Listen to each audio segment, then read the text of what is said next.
Education count চ্যানেলে সকলকে জানাই স্বাগত। আশা করি সকলে ভালো আছো। আমি তোমাদের সঙ্গে সৌরভ। আজকে আমরা WBSSC গ্রুপ সি এবং গ্রুপ ডি কে টার্গেট করে একটা ম্যাথ এবং জিকে সেট নিয়ে এসেছি। সেই ম্যাথ এবং জিকে গুলো সলভ করবো। এর আগে একাধিক ক্লাস দিয়েছি WBSSC গ্রুপ সি এবং গ্রুপ ডির উপর। সেই ক্লাসগুলি আমাদের প্লেলিস্টে দেওয়া রয়েছে, সেই ক্লাসগুলি আপনি অবশ্যই দেখবে। আশা করি সেই ক্লাসগুলি তোমার আসন্ন পরীক্ষার জন্য হেল্পফুল হবে।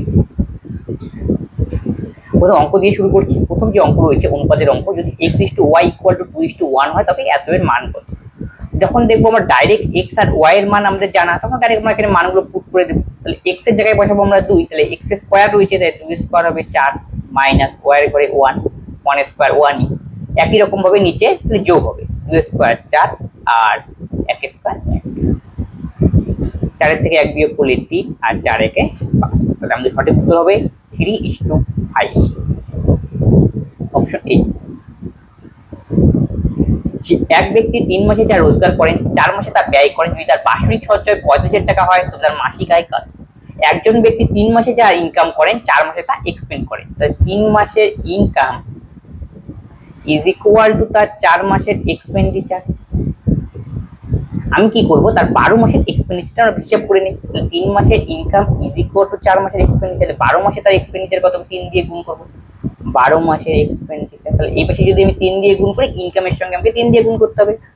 9 মাসের ইনকাম, তাহলে বোঝা যায় যে সে তার 9 মাসের ইনকাম যা করে সেটা দিয়ে তার 12 মাসের খরচ চলে। তাহলে বাকি যে এখানে 3 মাসের আমরা গ্যাপ পেলাম, সেটা আসলে কি, সেই টাকাটা সে কি করবে, নিশ্চয়ই সেভিং করবে। তাহলে 3 মাসের ইনকামই হলো তার সেভিং, আর সেই সেভিং তার বাৎসরিক সেভিং। 3 মাসের ইনকামটাই তার বাৎসরিক সেভিং। সেই সেভিং এর মান দেওয়া রয়েছে 45,000। তাহলে বলছে তার মাসিক আয় কত, হলে 1 মাসের ইনকাম 3 × 45 আর 3টা 0, 15,000। একজন ছাত্রের পরীক্ষায় 63 নম্বরের পরিবর্তে 83 নম্বর নথিভুক্ত হয়েছে, কিন্তু সমস্ত ছাত্রদের গড় নম্বর এতে হাফ বৃদ্ধি পায়। ক্লাসে কতজন ছাত্রছাত্রী ছিল।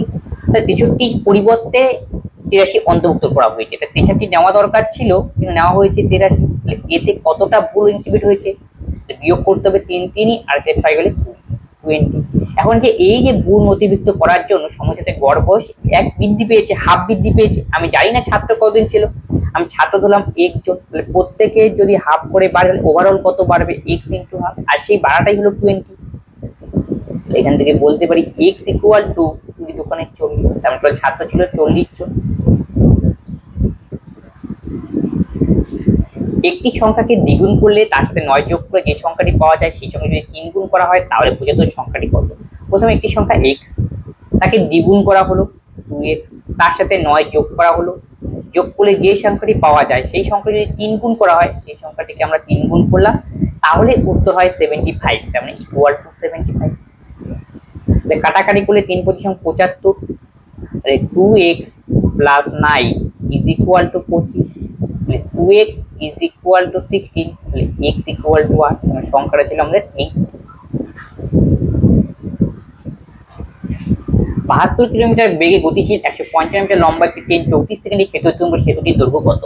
ট্রেন যখন সেতুকে অতিক্রম করবে, মনে রাখতে হবে ট্রেনের দৈর্ঘ্যের সাথে সেতুর দৈর্ঘ্য আমাদের জুড়ে নিয়ে হিসাব করতে হয়। আমরা এখানে 155 মিটার ট্রেনের দৈর্ঘ্য দেওয়া, ট্রেনের লেন্থ 155, সেতুর দৈর্ঘ্য আমাদের জানা নাই, আমি সেটাকে x ধরলাম। এই যে ট্রেন যখন সেতুকে অতিক্রম করবে তার সময় লাগবে 34 সেকেন্ড। তার মানে টোটাল লেন্থকে আমি টাইম দিয়ে ভাগ করব। আলটিমেট এখানে কি পাবো, তাহলে স্পিড পাবো। এখানে কার স্পিড পাবো, তার মানে ট্রেন ছুটছে, ট্রেনের স্পিড। আর ট্রেনের স্পিড 72 কিলোমিটার/আওয়ার, কিন্তু আমাদের মিটার/সেকেন্ডে আনতে হবে। এর জন্য 5/8 দিয়ে গুণ। 4 × 72, তাহলে 155 + x = 20, 34 দোকানে 68, 680, তাহলে x = 680 - 155। তো এর থেকে 5 গেলে 5, 8 থেকে 6 গেলে 2, আর 6 থেকে 1 গেলে 5। সঠিক উত্তর হবে আমাদের 525। নেক্সট অঙ্ক বলছে বাবার বয়স মেয়ের বয়সের 4 গুণ। যদি 5 বছর পর তার বয়স মেয়ের বয়সের 3 গুণ হয়, তবে আরো 5 বছর পর তার মেয়ের বয়সের কত গুণ হবে। ফার্স্ট কন্ডিশন বলছে বাবার বয়স তার মেয়ের বয়সের 4 গুণ, এটা প্রথম কন্ডিশন। তারপরে বললো 5 বছর পরে তার বয়স মেয়ের বয়সের 3 গুণ হবে, এটা সেকেন্ড কন্ডিশন। আমাকে বলছে তারও 5 বছর, 5 বছর পরে যে মানটা দেওয়া হয় তারও 5 বছর পরে তাদের বয়সে যে বাবার বয়স মেয়ের বয়সের কত গুণ হবে তা বের করতে বলেছে। এইখানে গ্যাপটাকে অনুপাত গ্যাপটা আমি দেখি কত রয়েছে 3, সেটাকে সমান করব। এর গ্যাপ 2 অপরনের দিয়ে গুণ করতে হবে। অপোজিট দিয়ে যদি গুণ করি উপরটাকে 2 দিয়ে গুণ করব, 4 তো পারে 8, 2 কে 2, নিচের থেকে 3 দিয়ে 3 তিরিখে 9, 3 কে 3। কেন গুণ করলাম? এখানে দেখো বাড়লো কত, যেহেতু 5 বছর পরের ঘটনা, তাহলে 8 থেকে 9 হলো 2 থেকে 3। এই যে 1 এর ভ্যালু সেটাই তো 5 বছর পর, তাহলে 1 এর ভ্যালু হবে আমাদের 5। এখান থেকে আমরা বের করতে পারবো বলছে। আর তবে তার বয়স মেয়ের বয়সের কত গুণ হয়, তার কোন কন্ডিশন? এই যে 5 বছর পর যে কন্ডিশন ছিল এটা হলো 5 বছর পরের কন্ডিশন, এইটার সাহায্য নিয়ে আমরা করি। এটা নিলে পরে 5 5 10 যোগ করতে আর বড় হবে, এটা সাহায্য নিয়ে প্রথম করি। তাহলে 1 এর ভ্যালু 5, তাই 9 এর ভ্যালু হবে 5 9 45। আবার 1 এর ভ্যালু 5 3 × 15 হলো ডটারের বয়স, তাহলে বাবার বয়স আর ডটারের বয়স। এটা আমাদের 5 বছর পরের বয়স, কিন্তু প্রশ্নে বলছে তারও 5 বছর পর, এক্সট্রা 5 যোগ করো, তাহলে হবে 50 বাবার আর মেয়ের হবে 15 5 20। তাহলে কত গুণ হলো? 50 কে 20 দিয়ে ভাগ করে দেখো 2.5 গুণ হয়েছে। 50 ভাগ 20 2.5, তাহলে কত গুণ? 2.5, 2.5। তাহলে অপশন ডি হবে সঠিক উত্তর। এ ও বি এর পূর্ণ সংখ্যা, যেখানে a to the power b equal to 121, তবে এর মান নির্ণয় করতে বলছে। a to the power b equal to 121, 121 কে আমি লিখতে পারি 11 স্কয়ার। এখন দেখো দুটো পাশে বেস আর পাওয়ার কম্পেয়ার করব আমরা, তাহলে a বলতে পারি 11 আর b পাওয়ারটা কম্পেয়ার করছি b ইকুয়াল টু 2। এর মান আমরা এখানে বসিয়ে দাও 11 মাইনাস 1, b এর মান 2, 2 একে 3, 11 থেকে 1 বিয়োগ করলে 10, 10 এর কিউব হবে 1000।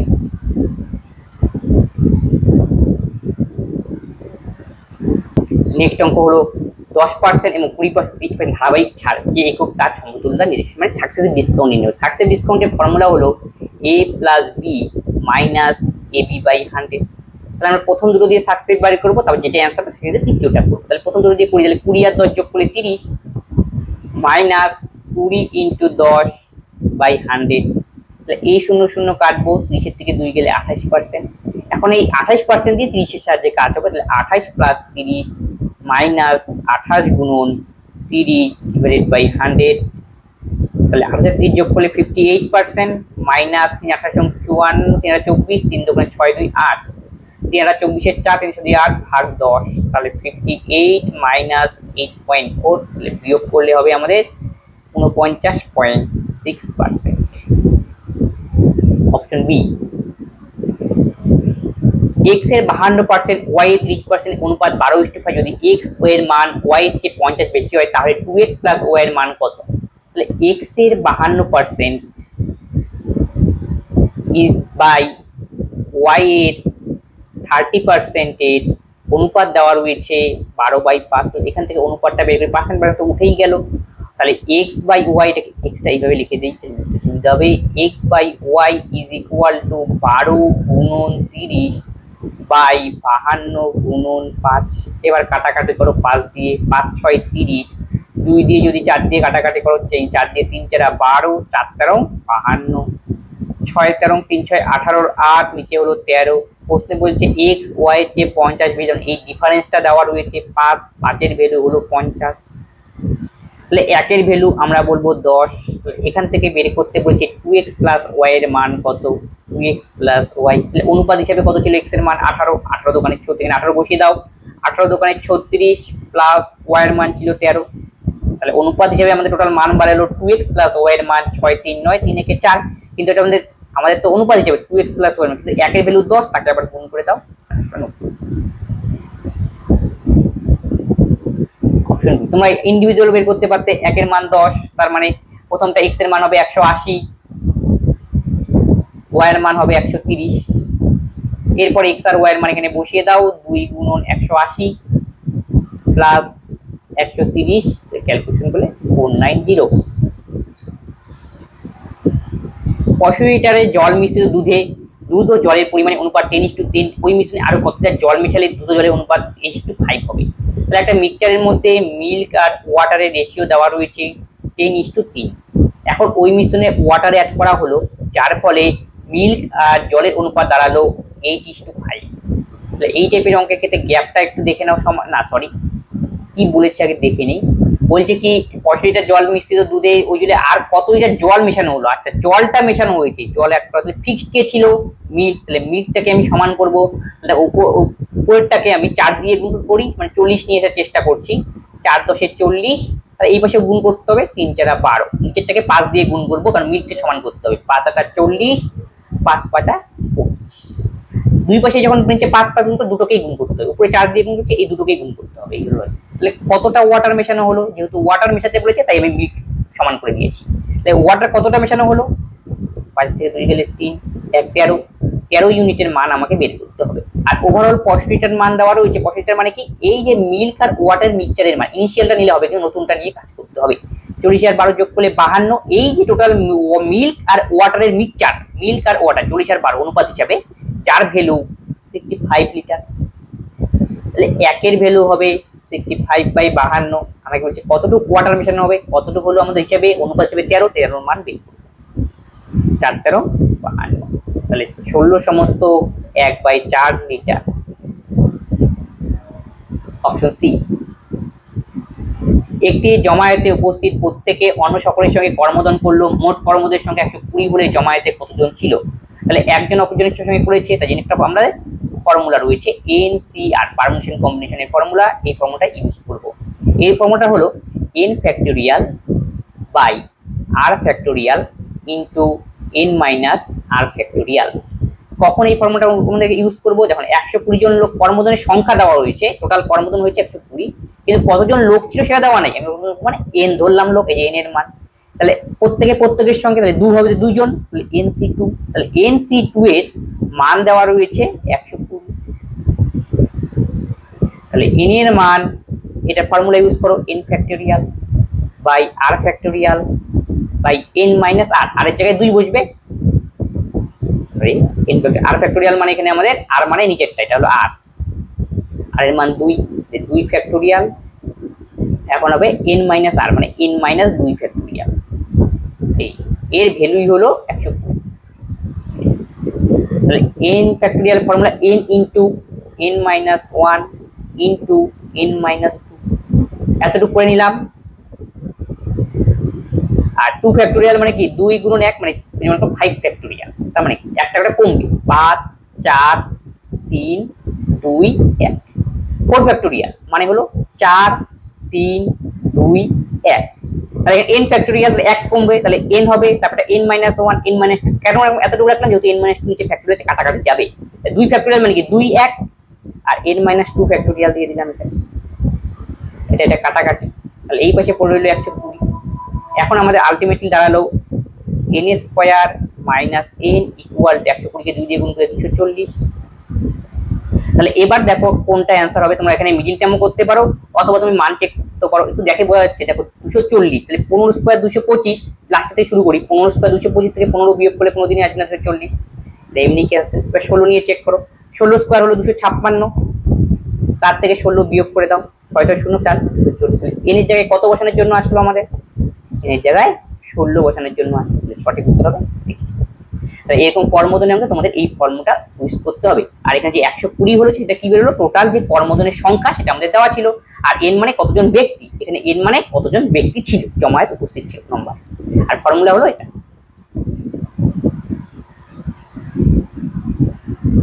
একটি 2 অঙ্কের সংখ্যার অঙ্কদের গুণফল 8, এখন যদি সংখ্যার সঙ্গে 18 যোগ করা হয় তখন অঙ্কদের স্থান পরিবর্তন করে। দেখো অঙ্কদের গুণফল 4 দোকানে 8, 8 কে 8, 8 কে 8, 3 দোকানে 6, এটা কোনোদিনই হবে না। এবার অঙ্কদের গুণফল গেল, এবার সংখ্যার সঙ্গে 18 যোগ করো, অপশন সাহায্যে করছি, তাই 24 এর সঙ্গে 18 যোগ করি, দেখি উল্টে যায় নাকি। 8 4 12, 2 1 3 1 4 42, 24 ছিল 18 যোগ করে 42 হয়ে গেল, তাহলে উল্টে গেল, তাহলে সঠিক উত্তর হবে অপশনে, পরগুলো চেক করা দরকারি। 2 জন লোক এবং 3 জন বালক একটি কাজ 10 দিনে করতে পারে, সেই কাজ 3 জন লোক 2 জন বালক 8 দিনে শেষ করতে পারে, 2 জন লোক 1 জন বালক সেই কাজ সম্পন্ন করবে কত দিনে। তাহলে প্রথমে আমাদের এই টাইপের অঙ্ক দিলে ম্যান আর বালকের মধ্যে এফিসিয়েন্সি রিলেশন তোমাকে বের করে নিতে হবে। 2 জন ম্যান 3 জন বালক একটি কাজ করে 10 দিনে, সেই একই কাজ 3 জন ম্যান 2 জন বালক করবে হলো 8 দিন। তাহলে এখান থেকে ম্যান আর বয়ের মধ্যে এফিসিয়েন্সি রিলেশন বের করব আমরা। 2 দিয়ে কাটাকাটি করলাম 5, 2 দিয়ে কাটাকাটি করলে 4, এবার গুণ করো, 5 দোকানে 10, 3 4 12 এমএন, 5 দোকানে 10 অপশনে 2, 12 থেকে 10 বিয়োগ করে দিলাম 2 ম্যান গেল। 3×5 = 15, 4 দোকানে 8, 15 থেকে 8 গেলে 7, তাহলে 7 বয়, তাহলে বলতে পারি 7 বয়ের কর্মক্ষমতা ইকুয়াল টু 2 জন ম্যানের সমান। এবার আমাদের হয় সবগুলো ম্যানে কনভার্ট করে অঙ্ক করতে হবে, না সবগুলো বয়। কি দেওয়া রয়েছে দেখো, 2 জন লোক 1 জন বালক কতদিনে কাজ করবে, 2 ম্যান এবং 1 জন বালক কতদিনে কাজটি করবে। তাহলে আমি 2 ম্যানের মান জানি, 2 ম্যান মানে 7, সব আমরা বয় কনভার্ট করলে সুবিধা হচ্ছে, বয় আমরা অঙ্ক করব। তাহলে 2 ম্যান ইকুয়াল টু 7 বয়, এই 2 ম্যানের জায়গায় আমি 7 বয় লিখতে পারি, 7 প্লাস এখানে অলরেডি হাতে একটা রয়েছে, তাহলে 8 বয়। আলটিমেটলি আমাকে নির্ণয় করতে হবে 8 জন বালক কাজটা কতদিনে করবে। এখানে কি নিয়ে আসলাম আলটিমেট অ্যান্সারে 8 জন বালক। তাই তোমাকে এখানে দুটো কন্ডিশনের মধ্যে যে কোনো একটাকে নিয়ে বালককে কনভার্ট করে অঙ্ক করতে হবে। আমরা জানি 2 ম্যান 7 বালক, তাহলে এই কন্ডিশন নিয়ে কাজ করছি, যে প্রথমটা, পরেরটা নিয়েও কাজ করলে হতো, প্রথমটা নিয়ে কাজ করি। 2 ম্যান ইকুয়াল টু 7 বালক, তাহলে 2 ম্যানের জায়গায় 7 বালক লিখতে পারি, অলরেডি আরো 3 জন বালক ছিল, তাহলে 7 3 10 জন বালক। 10 জন বালক কাজটা করে কতদিনে, এই যে 10 দেওয়াই রয়েছে 10। তাহলে এই যে 8 জন বালক কতদিনে কাজটা করে সেটাই আমাকে বের করতে, মধ্যে সব বয় নাহলে সব ম্যানে অঙ্ক নিয়ে করতে হবে কনভার্ট করে। 10 × 10 ডিভাইডেড বাই 4, 2 দিয়ে কাটো 5 4, 2 দিয়ে কাটো 5 2, 25/2 মানে 12.5 দিন।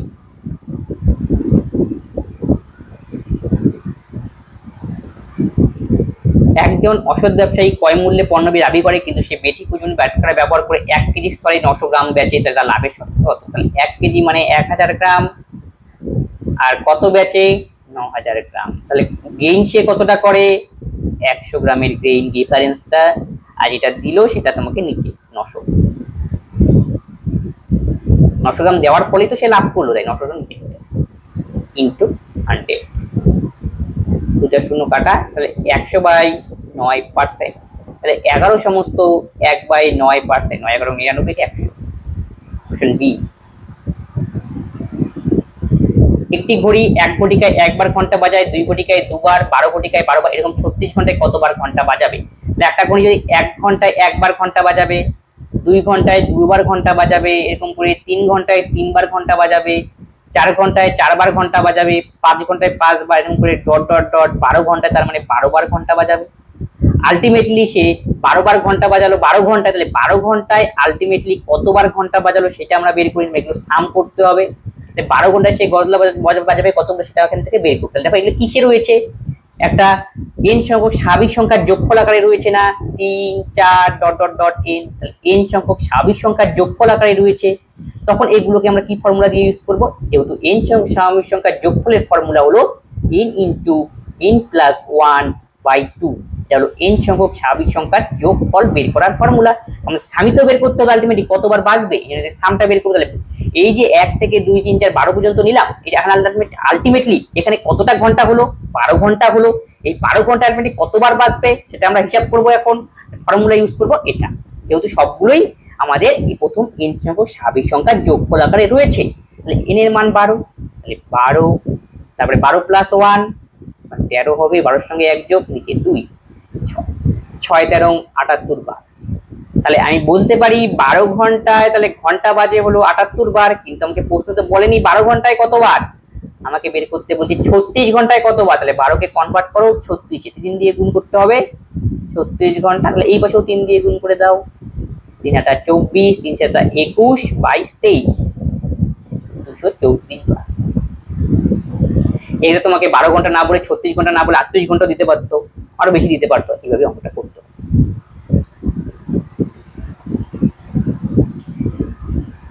একজন বিক্রেতা একটি পণ্য 20% লোকসানে বিক্রি করে, যদি সে পণ্যটি 200 টাকা বেশি দামে বিক্রি করে তার 5% লাভ আছে, পণ্যটি কয়লা মূল্য কত। তাহলে 20% লোকসান হয় একবার, আবার 5% লাভ হয়, তাহলে আলটিমেটলি কত, যখন দেখবে 20% লোকসান মানে নিচে মনে করো 20, আবার বিক্রি করা 5% লাভ, তাহলে এই গ্যাপটা কত, তার মানে আলাদা আলাদা চিহ্ন না, গ্যাপটা আলটিমেটলি কত, তার মানে 20, দুটো নিয়ে নেও একবার নিলে 25 হবে। তার মানে যখন আমাদের দেখবো লাভ আর লস দুটোই আছে তখন কি যোগ করতে হবে, একই থাকলে বিয়োগ আর বিপরীত হলে যোগ। তাহলে এই যে 25% গ্যাপ বাড়ালো সেটাই তো 200 টাকা বেশি। তাহলে আমাকে 4 দিয়ে নিয়ে আসি 100% এর মান বের করতে হবে, যেহেতু ক্রয় মূল্য মানে এখানে 100% এর ভ্যালু আমাকে বের করতে হবে। তাহলে 25% দিয়ে 200, তাহলে 100% আনতে গেলে কি আমাদের 4 দিয়ে গুণ করতে হবে, 4 25 সঙ্গে 100%, 4 দোকানে 8, 800। এর বেতন বির বেতনের 25% কম, তাহলে বি এর বেতন এর কত শতাংশ বেশি, তাহলে এর বেতন বিয়ের বেতনের থেকে 25% কম। পরেরটা উল্টে দিয়েছে, বিয়ের বেতন এর বেতনের কত শতাংশ বেশি। তাহলে যখন উল্টা টাইপে বের করতে পারে, শর্টকাট ফর্মুলা মনে রাখো, এ বাই এ মানে আমাদের 25/100 মাইনাস এ। কখন আমরা এটা বিয়োগ করব? যখন কম বলবে। আর যদি বৃদ্ধি বলতো তাই এখানে 100 জায়গায় প্লাস চিহ্ন দিতাম। তাহলে 100 থেকে 25 বিয়োগ করলে 75 ইন্টু এর সঙ্গে একটু ফর্মুলা 100। তাহলে 25 কে 3, 100/3 করলে 33 সমস্ত 1/3%। এবার জিকের কোশ্চেন, খাট কোথাকার লোকনৃত্য? অপশন হচ্ছে Gujarat, option B Himachal Pradesh, option C Jammu Kashmir, option D Haryana. এর সঠিক উত্তর হরিয়ানা। গুজরাটে দেখতে পাওয়া যায় গরবা, ডান্ডিয়া। হিমাচল প্রদেশে নটি, জম্মু কাশ্মীরে রাউফ,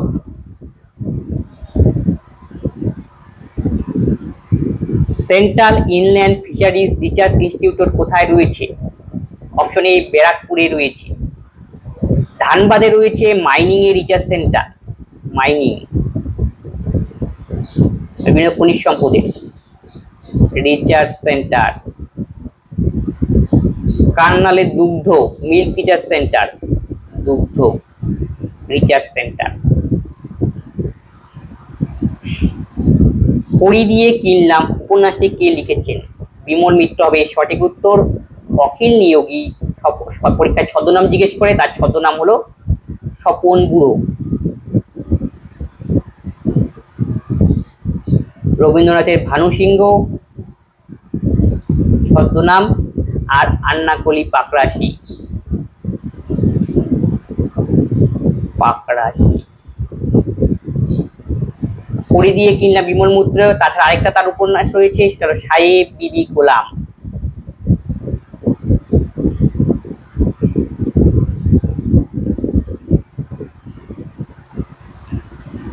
আনহ্যাপি ইন্ডিয়া পুস্তকটির লেখককে? এটি লিখেছিলেন লালা রাজপথ রায়, যাকে আমরা পাঞ্জাব কেশরী নামে চিনি,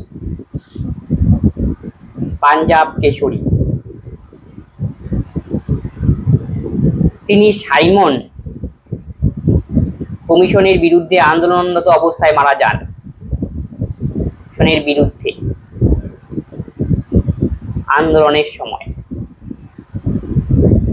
পুলিশের লাঠির আঘাত, সাইমন কমিশনের বিরুদ্ধে আন্দোলন করেছিল, পুলিশের লাঠির আঘাতে তার প্রাণ হারায় 1928 সনে। তিনি হার্ট অ্যাটাক হয়ে মারা যান পুলিশের লাঠির আঘাতে।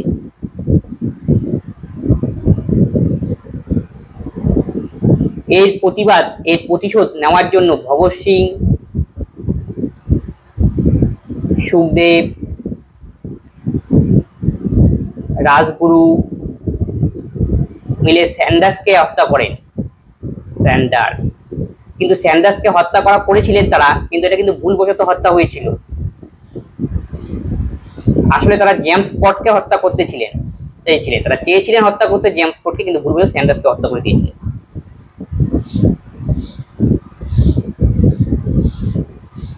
জেমস স্কটকে। কারণ কি? কারণ জেমস স্কট কি ছিল? এই যে লাঠিচার্জ করার জন্য অন্যতম দায়ী লালা রাজপথ রায়ের উপর। খানুয়ার যুদ্ধ কাদের মধ্যে হয়েছিল? বাবর এবং রাণা সংগ্রাম সিংহের মধ্যে হয়েছিল খানুয়ার যুদ্ধ 1527। আর পানিপথের প্রথম যুদ্ধ হয়েছিল 1526। বাবর আর লোদি, ইব্রাহিম লোদি, বাবর আর ইব্রাহিম লোদি, পানিপথের প্রথম যুদ্ধ। এই যুদ্ধে বাবর জয়লাভ করে মোগল সিংহাসনে আসীন হন। বিষুব রেখার ওপর সূর্যরশ্মি সরাসরি পড়ে বছরে দুবার, সেই সময় দিন রাত্রি সমান হয়, সেটা হলো 21শে মার্চ এবং 23শে সেপ্টেম্বর। আর 21শে জুন উত্তর গোলার্ধের সবচেয়ে বড় দিন, নর্থ হেমিস্ফিয়ার সবচেয়ে বড় দিন, বড়। দক্ষিণ গোলার্ধে ঠিক তার উল্টো। আর 22শে ডিসেম্বর উত্তর গোলার্ধে সবচেয়ে ছোট দিন, সবচেয়ে ছোট দ্বীপ।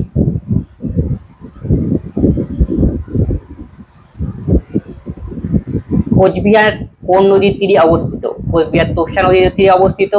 তিস্তা যদি আমি বলি সেটা জলপাইগুড়িতে দেখতে পাওয়া যায়, জলপাইগুড়ি।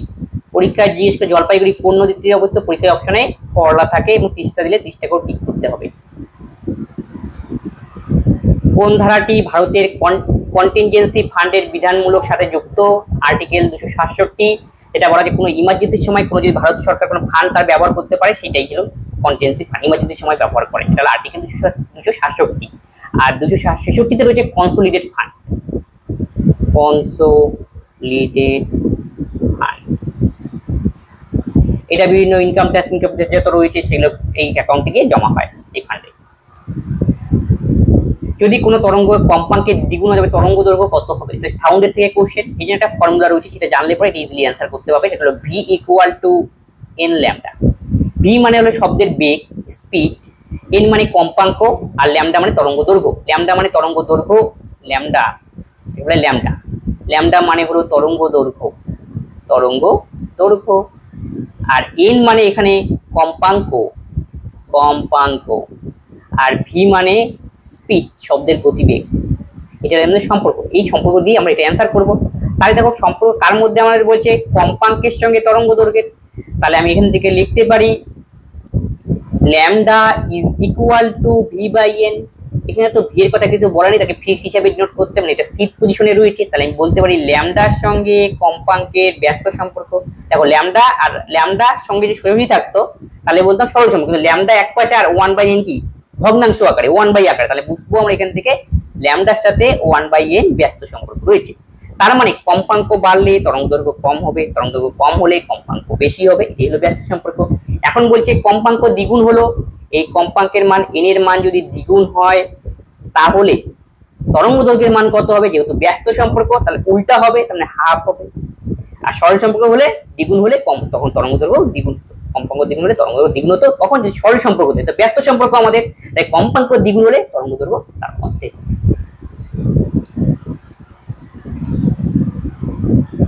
ব্যারোমিটারের পারস্তম্ভ উচ্চতা হঠাৎ হ্রাস পাওয়ায় কি নির্দেশ করে? ঝড় বৃষ্টির কথা নির্দেশ করে।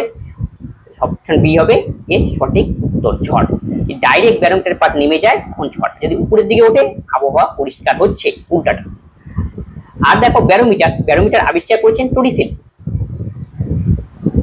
টরিসেলি। ব্যারোমিটারের মধ্যে পারদ ব্যবহার করা হয়, আর ব্যারোমিটার টরিসেলি আবিষ্কার করেছেন। আর ব্যারোমিটারের কাজ হলো মেইনলি বায়ুমণ্ডলের চাপকে নিয়ন্ত্রণ মানে দেখা, নির্ণয় করা বায়ুমণ্ডলের চাপ।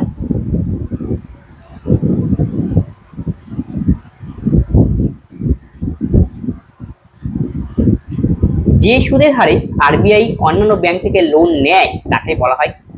আরবিআই যে সমস্ত আমাদের ব্যাংক রয়েছে সেই ব্যাংক থেকে লোন নিবে আরবিআই, উল্টা সেই ক্ষেত্রে তখন বলে রিভার্স রেপো রেট। আর যদি আরবিআই লোন দেয় ব্যাংকগুলোকে তখন তাকে বলি রেপো রেট।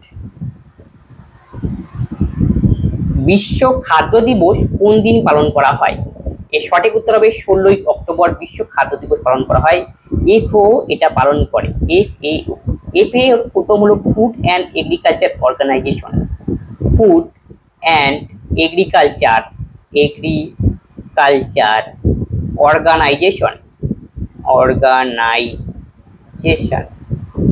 এর হেডকোয়ার্টার রয়েছে রোমে। আর 16ই সেপ্টেম্বর ওয়ার্ল্ড ওজন ডে পালন করা হয়। ওজন ডে রয়েছে, world ozone day.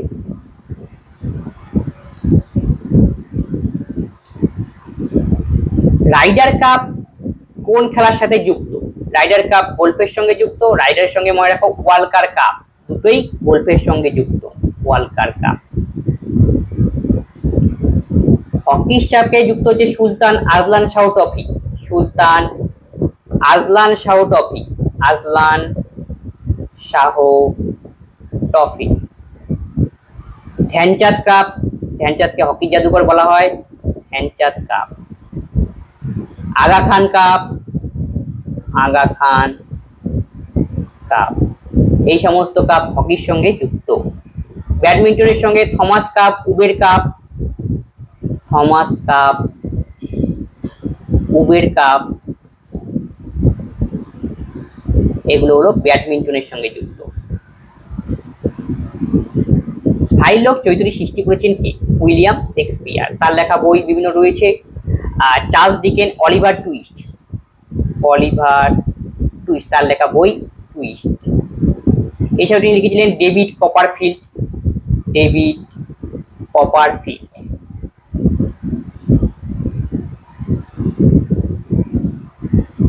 William Shakespeare Hamlet,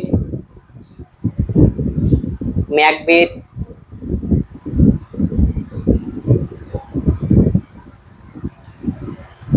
passage to India গ্রন্থটি কার লেখা? E.M. ফোস্টারের লেখা।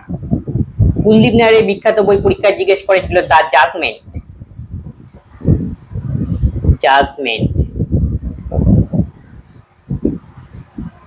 ভারতের প্রথম মহিলা মাউন্ট এভারেস্ট জয় করেছিলেন কে?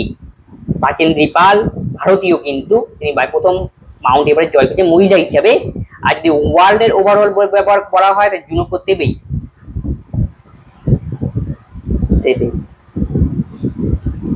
তিনি জাপান থেকে বিলং করেন। ফার্স্ট ওমেন, তিনি মাউন্ট এভারেস্ট জয় করেছিলেন, ফার্স্ট ওমেন। আর যদি ভারতীয় প্রথম মহিলা বলা হয় বাচেন্দ্রী পাল। আরতি সাহা তিনি প্রথম ভারতীয় বা এশিয়ান হিসাবে ইংলিশ চ্যানেল অতিক্রম করেন, ইংলিশ চ্যানেল। মেরি কম একজন বক্সার,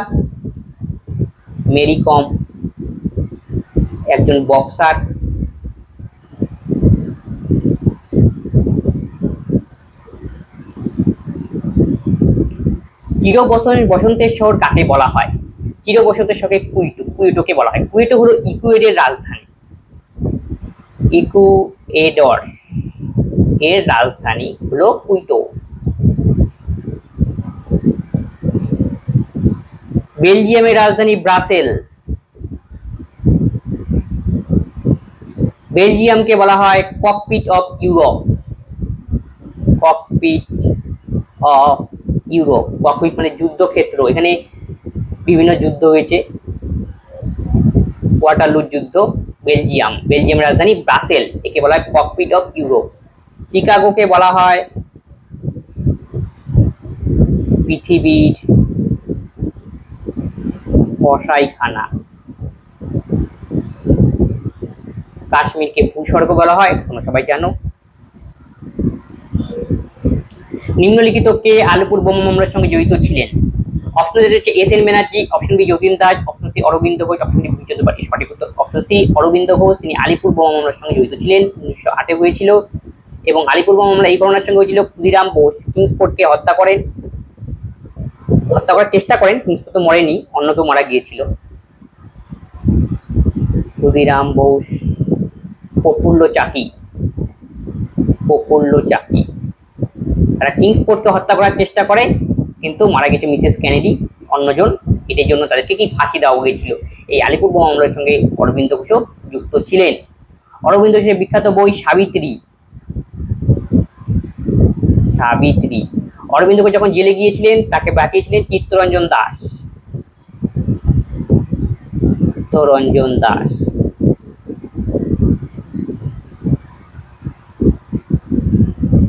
হিউয়েন সাং কার রাজত্বকালে ভারতে আসেন?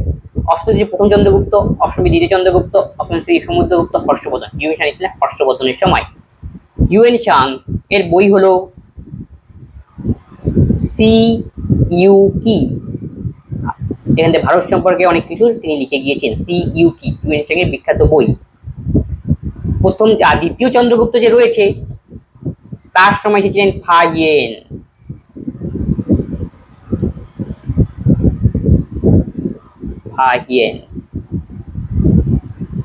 তার লেখা বিখ্যাত বই কি?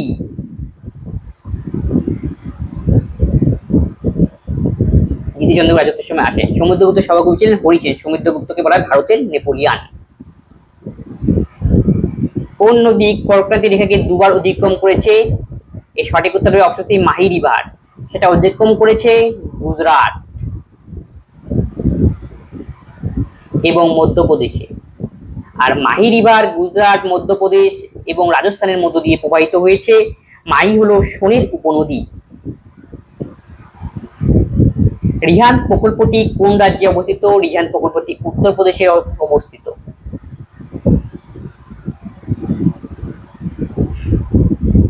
COBOL এর সম্পূর্ণ নাম কি? এর সম্পূর্ণ নাম হলো common base oriented language. Common base oriented language. তাহলে অপশন ডি হবে এর সঠিক উত্তর, common business oriented language. NATO এর সদর দপ্তর কোথায় অবস্থিত? ন্যাটো এর সদর দপ্তর ব্রাসেলসে অবস্থিত। ন্যাটো হলো নর্থ আটলান্টিক ট্রিটি অর্গানাইজেশন। ন্যাটোর হেডকোয়ার্টার ব্রাসেলস রয়েছে বেলজিয়ামে। আর ন্যাটো স্থাপিত হয়েছে 1949 সনে। প্যারিসে রয়েছে ইউনেস্কোর হেডকোয়ার্টার। ভিয়েনা অস্ট্রিয়ার রাজধানী। ওপেকের হেডকোয়ার্টার রয়েছে ওপেক, এটা হলো অস্ট্রিয়ার রাজধানী হলো ভিয়েনা। লিসবন হলো পর্তুগালের রাজধানী, পর্তুগাল।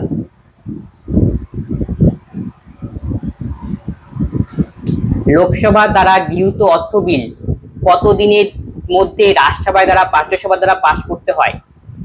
এর সঠিক উত্তর হবে অপশন এ 14 দিন। আজকে ক্লাসে এই 31খানা কোশ্চেন ছিল। এই কোশ্চেনগুলি আসন্ন পরীক্ষার জন্য ইম্পর্টেন্ট হতে পারে, তোমরা এগুলি সলভ করো। যদি কোনো কোশ্চেনে ডাউট হয় অবশ্যই তোমরা কমেন্ট বক্সে কমেন্ট করবে, বন্ধুদের সঙ্গে একটু শেয়ার করে দাও যাতে সকলেই এই ক্লাস থেকে উপকৃত হয়। তবে আজকে ক্লাস আমরা এখানেই শেষ করছি, পরবর্তীতে আবার দেখা হচ্ছে। ধন্যবাদ।